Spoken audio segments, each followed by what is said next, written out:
যত জোরে চাবুক মারে বেলাল তত জোরে আল্লাহর নামের জিকির করে।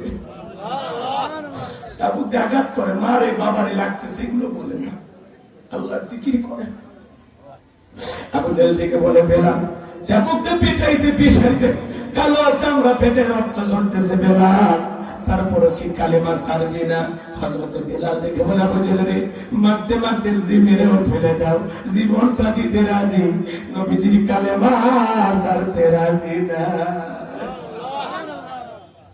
এবার আবু জেহেল দেখে বলে, বেলালের পায়ে রশি লাগাও, উঠের পায়ের সাথে বাঁধো, আরো উত্তপ্ত গরম বালিতে শেষরায় শেষরা না খোরা হলো। আরবের বালিগুলো এত গরম, উত্তপ্ত এত গরম, চাল দিলে মুড়ি হয়ে যায়।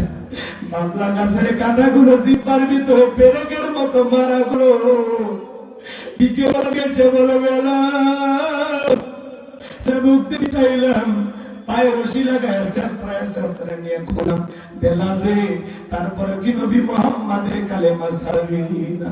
হযরতে বেলাল ডেকে বলে, আবু জেহেল রে, মারতে মারতে যদি মেরেও ফেলে দাও, বেলালের নিঃশ্বাস থাকবে যতদিন, বেলাল ইসলামের পথে টিকে থাকবে ততদিন। আল্লাহু আকবার। এবার আবু জেহেল বলে, যুবকের দল, যাও কয়েকজন মিলে একটা বড় পাথর নিয়ে এসে বেলালের বুকের উপরে চাপায়া দাও। বিশাল বড় একটা পাথর নিয়ে এসে হযরতে বেলালের বুকের উপরে চাপায়া দাও। বলো, এইবার কাফির বেঈমানরা চলে গেল, হযরতে বেলালের বুকের উপরে বিশাল বড় পাথর, এরপরে জিহ্বা নাড়ায়া জিকির করে কাম। আপনাকে আমাকে জিকির করার জন্য কেউ মারে না, পেটা না, ধমক দেয় না, তারপরে আমরা কপাল পরে আল্লাহর জিকির করি না।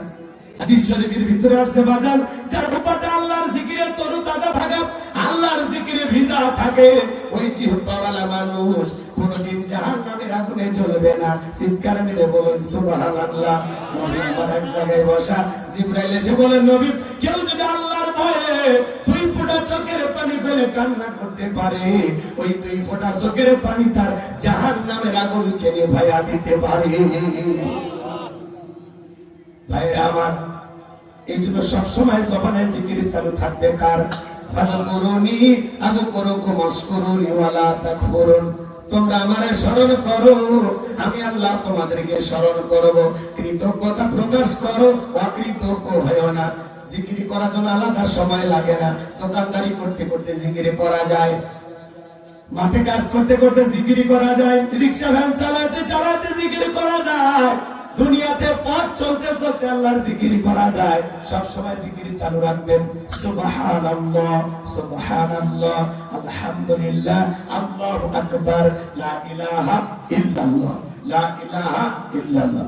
বুখারী শরীফের সর্বশেষ যে হাদিস, আমার নবী বলেছেন, জবানে হালকা, মিজানের পাল্লায় সবের ওজনটা অনেক বেশি।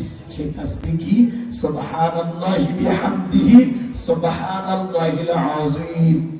এটা বুখারী শরীফের সর্বশেষ হাদিস। কষ্ট হচ্ছে আপনাদের? মন খারাপ করছেন আপনারা? পারবো না? কি বললাম? সুবহানাল্লাহি বিহামদিহি সুবহানাল্লাহিল আযীম। পারবো তো ইনশাআল্লাহ? আল্লাহ কবুল করুন। জোরে বলুন আমিন। আমার ভাইরা চলেন আমি সামনের দিকে যাই।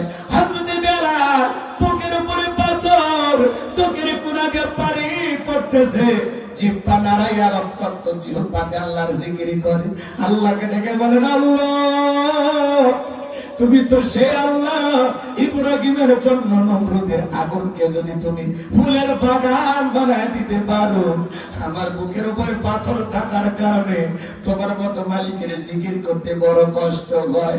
আল্লাহ তুমি কি পারো না বেলালের বুকের পাথরটাকে তুলার মতো নরম বানায় দিতে? হযরতে বেলাল দোয়া করতে দেরি, আসমানের মালিক আল্লাহ দোয়া কবুল করতে দেরি করে নাই। বেলালের বুকের পাথরটাকে আল্লাহ পাক তুলার মতো নরম বানিয়ে দিয়েছেন। বলুন সুবহানাল্লাহ। আশিক রাসূল বেলাল, নবীর পাগল বেলাল, তার উপর নির্যাতন জুলুমের কথা যখন বিশ্ব নবীর কান পর্যন্ত পৌঁছে গেল, আমার নবী ডেকে বলে, আবু বকর বেলালের কষ্টের কথা আমার আর সহ্য হয় না, যাও যাও তুমি আমার বেলালের জন্য একটা কিছু করো।